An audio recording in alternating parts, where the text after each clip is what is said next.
How do you get your staff to solve their own problems? Hi, I am Kayla Swanson. I'm your host of Profitable Salon Owner Podcast, and on with me today is the CEO of High Performance Salon Academy, Jason Everett. What's up, Jason? How are you? Let's go. It's going to be a good day, man. We got a good It subject is. today. I think people solving their own problems is like the topic for people.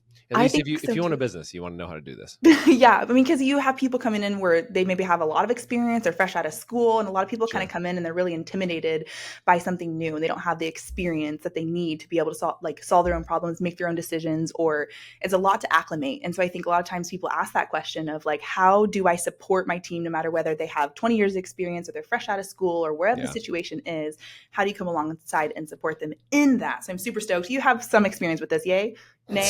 A little bit. And I have some funny stories about it too. And I would just say, yeah, for sure there's the people that are like brand new that need some help with that. But I'm going to say this the other way around.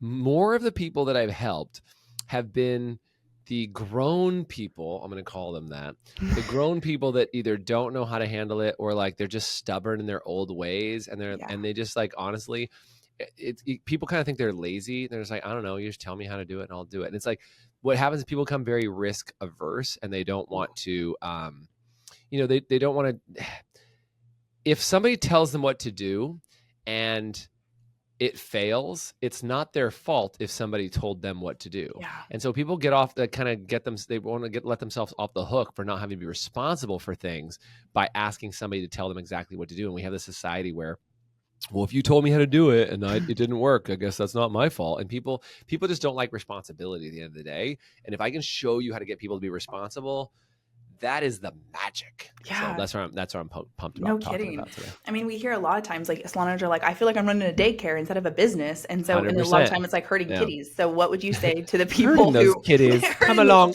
my kitties. Yeah. So like they feel like that. They feel like I'm running like, and what would you say to a salon owner to how to separate that? And like what pursuit would you put in there to Did you say change kitties or kitties? I'm not Kitties. really sure which version, like them or the like mommy. I wasn't sure which version you meant. Either way, it's still funny though. I know. I meant like the kitties, like the meow. Okay, you Either did way. mean kitties. Okay, I that's what I did. thought you meant. And then I realized you said daycare, and I was like, there's little kitties. They're hurting cats, like getting them all in the corral. But anyway, seriously though, they say like they focus more on like they're just trying to like damage control or trying to like they feel really chaos. People don't know how to handle their team. What would you say? Well, I mean, I think this is the end of the day. It's like at the end of the day, a great team is somebody who shows up and the whole team assumes responsibility for the projects that they are managing, right? It's like you want everybody to be responsible. And, if people aren't responsible, what ends up happening is it puts all the pressure on the owner and the owner bears responsibility. Like I was just in like a class with my kid. We were doing a counseling session and the counselor said to us last night, they said, you're assuming a lot of responsibility for your kid right now, and you're actually protecting him from feeling the consequences of his behavior. And I was like, uh-oh, what do you mean? And she goes, well, like it was my kid. So my son, I won't mention which name because I know I owe him money or something, but like, he won't put on his shoes before he walks out the door. And she's like, what if he just like walked out the door and didn't have his shoes on? I'm like, no, he'll just scream and say, I won't go to school. And I'm like, all right, well, what am I supposed to do if you won't go to school? I got to take him to school. And she goes, no, you leave him in the house and you drive away. And I'm like, what'd you just say? Like, no, like leave him in the house and go and then if he finally puts his shoes on and goes to school and you take him to school, he's got to explain to the lady at the front desk, like why he's late, what was going on. And it, like my whole life was like, what did you just say to me? And it was this big overwhelming thing. So I think what happens is we assume responsibility for others to protect them, but what we're protecting them from is from them learning the skills we're trying to teach them. Man, right. That's a powerful and so I think when and that was my realization yesterday with my kid, but like, if I do that with my kid, do I do that for my staff? So if I'm working with a staff member, let's say, Kylie, who's new on the staff, and I protect her for too long and I'm trying to protect her from herself or hurting herself or making bad decisions or, I'm hurting herself on the job. You know what I mean? Like saying like, oh, I don't want you to fail. So let me keep helping you and helping you and helping you and helping you. But at the end of the day, I actually want to give every staff member the opportunity to fail and correct from their own failure. And I think that a lot of people don't realize that the ability to fail and correct is what helps people move instead of preventing them from never making a mistake. And in school, we're all taught that like, do a really good job and don't make mistakes, that's what makes you successful. Right. But in business and in life, what makes you successful is learning how to recover from your mistakes, not from never making mistakes. Completely. Because I mean, it's impossible not to make mistakes. Or you can't, Of course, you can't know everything, and you can't just avoid that forever. And this is why, and this is an interesting like psychology experiment, is like most business owners, and not all, but it's like 80% of business owners did really, really poorly in school because they were the ones who always broke the rules, didn't get things right. And like what we learned, and by the way, that was me. I was not a good student. And so what I learned is if I can't get good grades, I always would find like the gray area or the new solution or some other things. I wasn't good at memorizing and getting good grades. And so I'd have to get very, very creative. And as a business owner, you have to be very, very creative. So here's the problem. You have a very, very creative problem-solving business owner, and you have a very by the book, want to get it right employee. And there's a book out there called Why A Students Work for C Students. It's a book by Robert Kiyosaki. And what he talks about in that entire book, if you want to get like a full unpack of it, is he said A students are the people who get everything right and they never make mistakes. And those work for the C students who are very willing to be creative and flexible. So you already have this juxtaposition of like a C student who's running the show working with an A student doesn't want to get it wrong. And that A student doesn't want to assume responsibility unless they get given a very specific set of tasks and they can follow directions perfectly. And what he talks about, Kiyosaki in this book, is he talks about that was set up for a society of assembly line workers. Dang. So if you look at it, assembly line workers are supposed to not make mistakes, do exactly what they're told. And if you look at the school system and how we're set up, and this is like the bigger overarching thing here of why people don't solve problems, is like if you look at an assembly line worker, this is why you have bells in school, because they'd have like a bell that would ding or the horn that would blow in the assembly line, and then you would like leave and go do your lunch. It's very regimented. All that stuff is like we literally have a school system that was designed to spit out assembly line workers who don't make mistakes and do exactly what they're supposed to do. That was when our school system was established here in the United States. Whoa. And so if you want creative thinkers, which I think schools are getting a little bit better at producing some creative thinkers, and like, group programs and sports and athletics and music is starting to help some of those things happen. But you have people that are so afraid to make mistakes that they would rather be paralyzed by their own fear and doubt instead of make a mistake in front of somebody, because those A students who work for those C students are stalling out and having that problem before they've even begun. And that's why you have people that don't want to take responsibility because they're afraid of the red pen. They don't want a bad mark or a bad grade. So they'd rather do nothing than do something and get it wrong.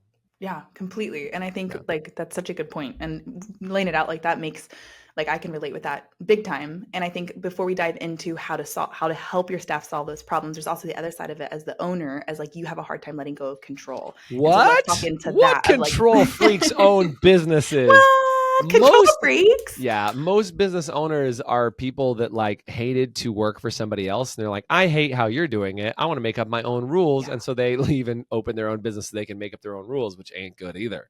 It's the exact same problem. But and you got those kind of owners come in with those kinds of employees and it mixes together. Congratulations. And now you have a business. And now you're complaining because your staff's not solving their own problems, not able to make decisions, not able to defend for themselves. And you want to step in and be the hero because you're creative and can solve a problem. And like you get your ego boost by solving other people's problems. Like if you think of it this way, it's like you become a firefighter. And firefighters, like, no offense, I love firefighters, but I'm just saying like firefighters are there to show up and solve a big problem. And so I think we end up becoming a firefighter for our team. And we get, as business owners, we get this ego boost out of solving a problem that nobody else can solve. And that's why you stay small as a business owner, because you're more excited to solve the problem than letting your team solve the problem. Dang. Wow, that's a love punch for me even, of realizing like, hey, I can come in and let me just do it. I think there's a lot of times in my life this is something I've really, really learned. I'm actually really proud to not have this as much anymore. Yeah. But I used to be like, let me just do it myself. Then I know for sure it's done right. And I know that it's going to be, because I have like people hire up for me. And so I don't want my team under me to be like, to making mistakes that then affect my job. And so sometimes it's learning not to step in and how to support my team to come up with the solutions on their own. Which is what we're talking about today. When you can be more proud of your team winning than you are of you winning, that's when you're growing as a leader, right? It's like I work with this on the team all the time. Like it's very interesting. It's like I've had to change over time to be like, am I getting the accolades, or is my team getting the accolades, or is the lowest member of my team getting the accolades? And I think that's and I say lowest, I just mean like the most entry level or the feet on the ground or whatever, is like, I want them to get the accolades. I don't want the credit. And so I'm constantly passing credit. And of course I love credit. Like it's cool when somebody says, Jason, you friggin' crushed it. And like, I get it. But it's like, when somebody's like, man, this is a real compliment, I'm like, guys, we earned that compliment. Like, I know my name might've been involved in that, but like, it's because of what we are doing as a company, not just because of something that Jason did. And it's hard, man. It's hard not to try and be the superstar all the time and be like, look at the cool stuff I can do. But that's the difference between being a large owner and a small owner, Yep. It's the size of your team. It's like, it's more about like how like they all show up, and we all want to be a part of something bigger than ourselves too. And we these are our jobs, and yes, we don't own this company, but we are also putting our time and energy into something, and we want to feel like we belong there too. And I think that's a really good, agreed. You take ownership for the results. I mean, without being the owner, because I mean, ownership means you take the risk and the reward, and you get both. So like, there's a reward, but like, if as a business owner, like you have to shell out a couple $100,000 to keep your payroll going, like that sucks. It's a very different game, and most people don't want to play that game. No. But as an employee, you're protected from playing that game, but you still take ownership of your job, even if you don't own the business. Exactly. Man, such good points. I hope if you're listening to this, you got a lot of love punches. Yeah, hopefully it's a good show today. Good job. If you resonate with any of those things, let us know.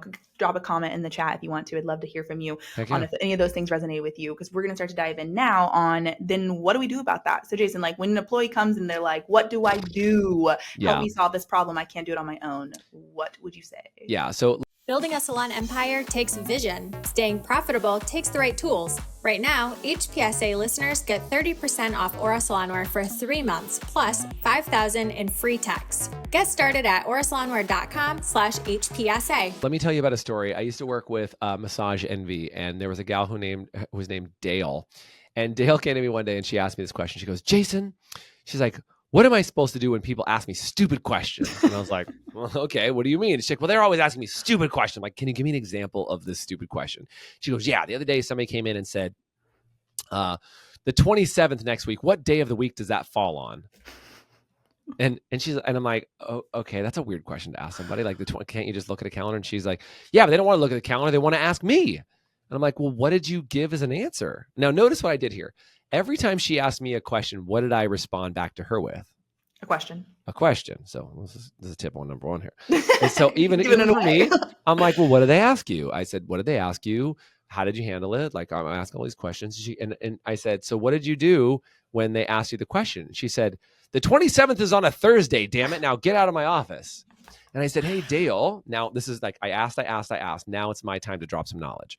So I was like, hey, Dale, so if they could look at a calendar and solve their problem, or they could ask you, notice I'm still asking a question, why do you think they asked you the question? And she said, because I'm faster than looking at the calendar.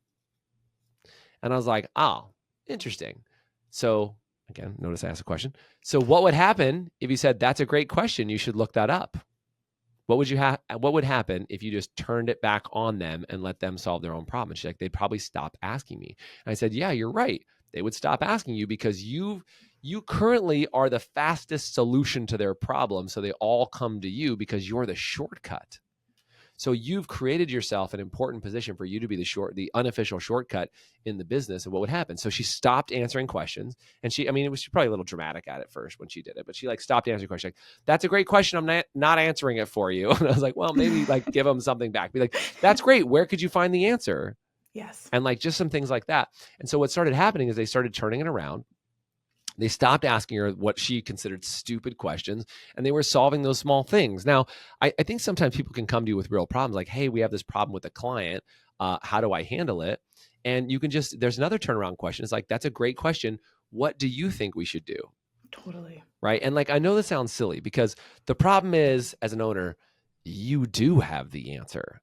And the amount of self-control that you have to exercise to not give them the answer is insane, especially if you've been conditioned going all the way through high school, junior high, elementary school, junior high school is like the teacher has all the answers and you just have to ask the teacher and the teacher knows. So you just assume that role of teacher and you go, well, I have all the answers, just come see me, versus where could you go to find out that answer? How could you solve that on your own? If you did know the answer, what would it be? And sometimes those questions in the very beginning, punch people in the face and screw you, don't you know? Why are you gatekeeping, right? That's a whole term. Why are you gatekeeping this from me? Is I'm trying, or I'm attempting, or I am working to help you solve your own problem so that you level up right now. I love that. And I think even more like an additional thought, and if you're listening to this and you're like, I don't know if I could do that, it's like not Try it, only just man. that you have the answer, is also realizing and creating an environment in your salon where your staff knows that I have a answer, not necessarily the Yeah. answer, but Yes. a answer. And you could have an answer too that could also be just as applicable. Like I have my way I would handle it, but I want to hear from you. How would you handle it? And Yeah. being And creating that open space. what if they have a better answer than your Literally. answer? Ready to transform your business and improve your salon's profitability? With Lonza's 3-in-1 technology and intermixable shades, your hair color inventory is streamlined with limitless creativity behind the chair.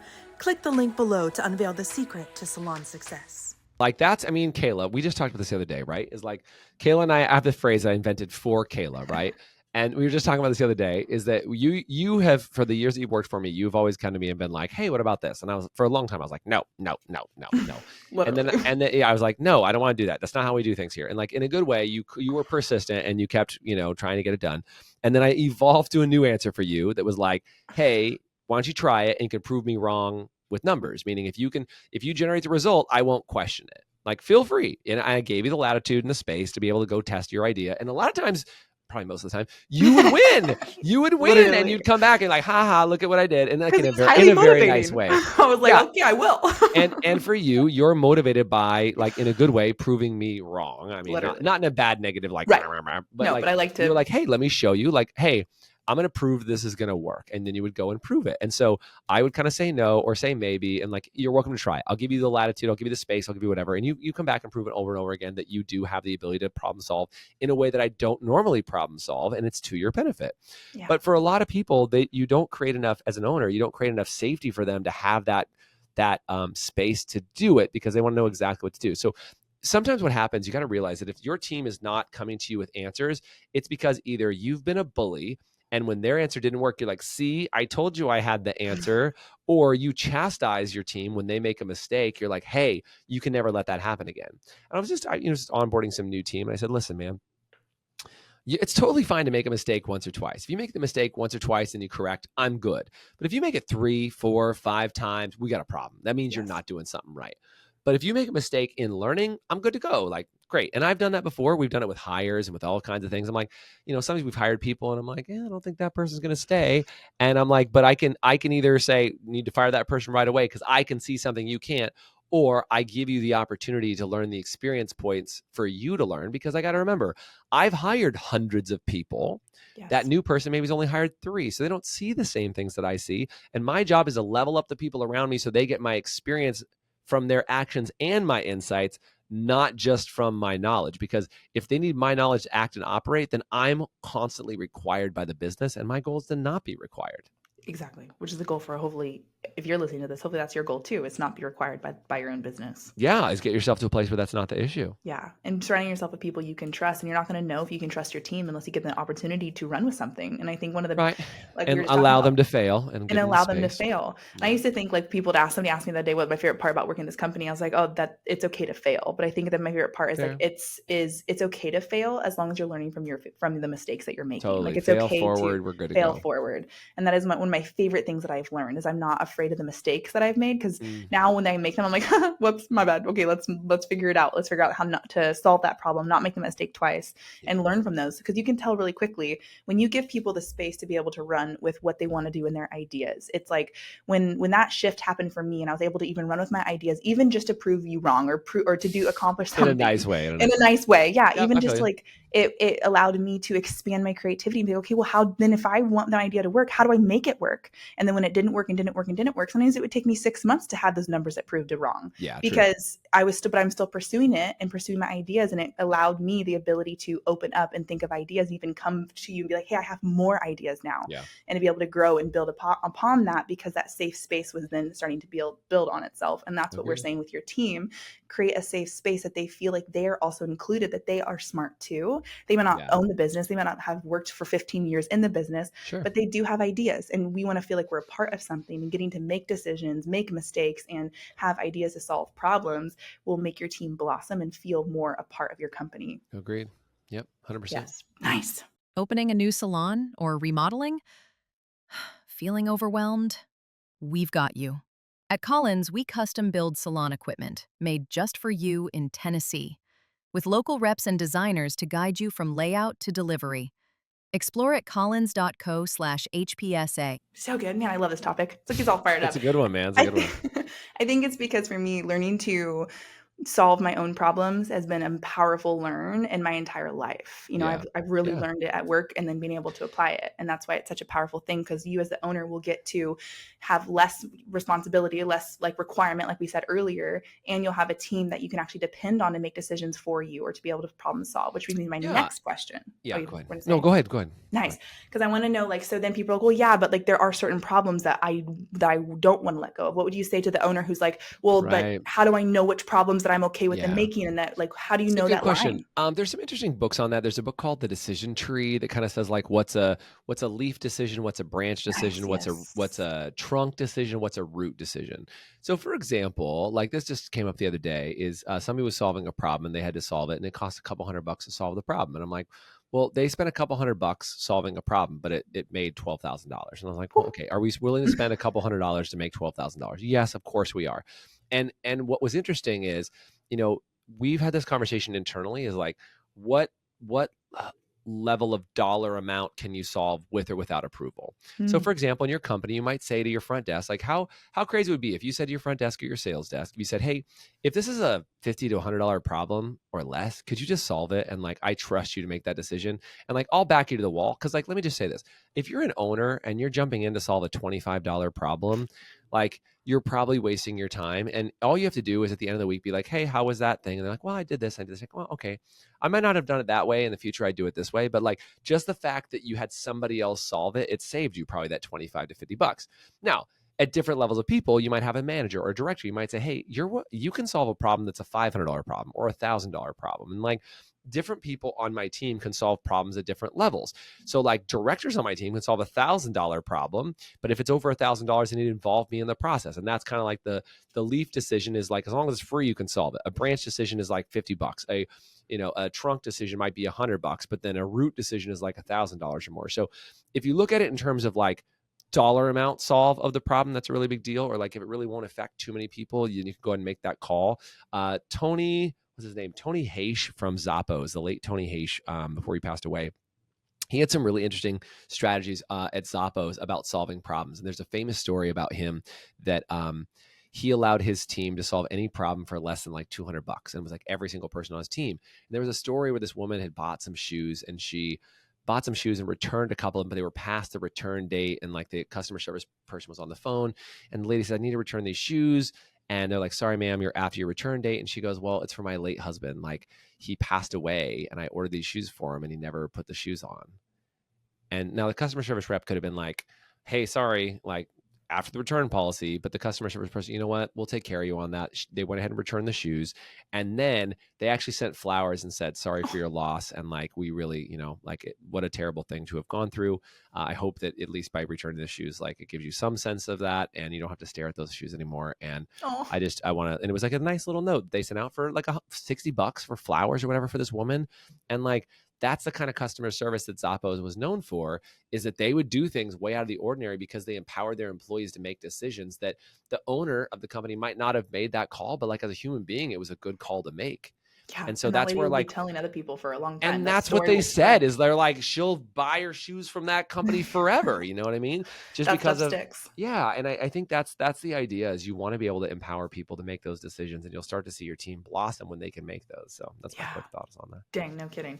Are you ready to increase your retention and revenue and convert website traffic to clients? Then you're ready for Maya. Maya creates better business relationships by pairing the right clients with the right beauty professionals. Use promo code HPSA for your first 2 months free. Visit joinmaya.com to get started. Yeah, and I think it's a good distinction between of like, what is the boundaries for you? And you have to decide that for yourself. I think the whole premise of the tree is then you lay it out, like, what do you feel comfortable doing? And then once you make that plan, like relook at it as an owner and be like, okay, where am I holding on too much control? Where am I trying to not give that, not let go of my own salon or my own way of wanting things done in order to let my team start to fly and pursue it for themselves. Yep. So when people walk in and like the owner's listening, if you're listening to this and you're just like, yeah, I still don't really know how this kind of plays out. When you have somebody comes into your specific tactic. Yes, we're ready. We're down to the specific tactics. There's a couple minutes we have left of when somebody walks in and is like, hey, I have a problem, what do I do? Yeah. So one of my friends, a guy named Dan Martell, buddy of mine, he has a book called Buy Back Your Time. Great book. Love it. He talks about how to get people to think for themselves so they don't bother you for things all the time. That's part of that thing.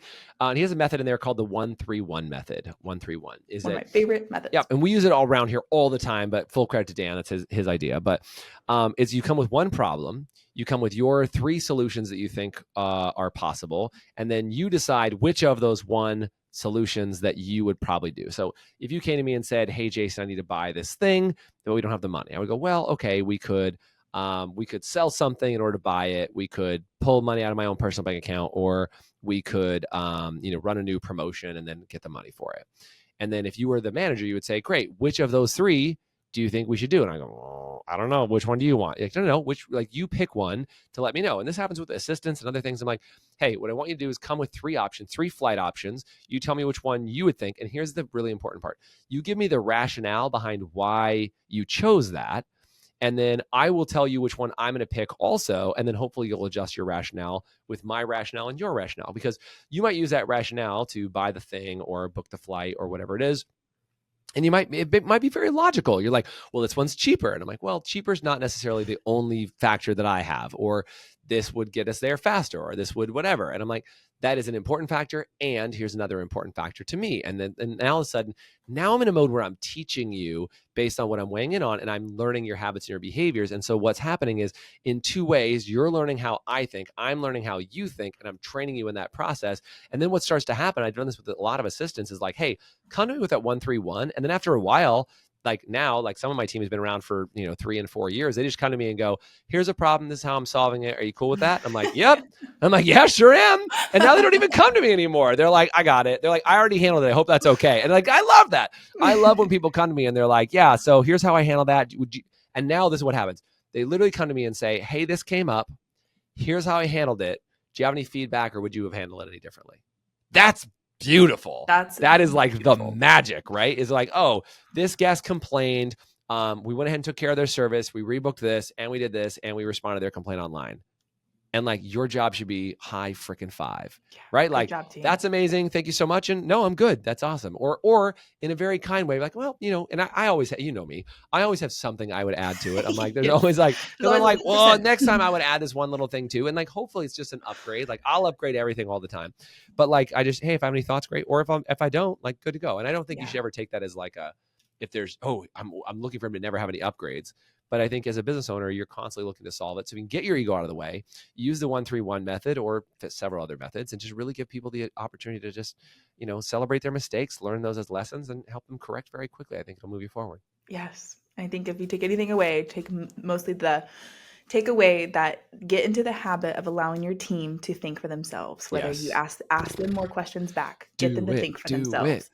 And that is all the time we have for today. I could really talk about this, Jason, for so long. And I really appreciate all the insights and things like that. For me, this has been something that has changed my life at work and outside of work. So support your team in changing their mindset around what they are capable of. They can make mistakes. They can solve their own problems. And it starts with you empowering them to do so and allowing them the space to do that and be able to direct, not control. And that's everything. Yeah, and if you guys want any help with that, or you want some coaching or some advice on that, do me a favor and say coaching in the comment section for this episode, and we'll happily get on the phone with you with one of our team, and you can kind of figure out how do you coach people through that and how do you get better at it. We'd love to help you and support you and be part of what we do inside the Academy. Thanks for having me on today, Kayla. I appreciate you. Always a pleasure, Jason. Thank you for hanging out with us, and we'll see you next time on the Profitable Salon Owner Podcast. Bye for now. You've been listening to the Profitable Salon Owner Podcast. Be sure to like, subscribe, leave us a review, and check us out at profitablesalon.com for more episodes, content, and to help you turn your salon into the business you've always dreamt of.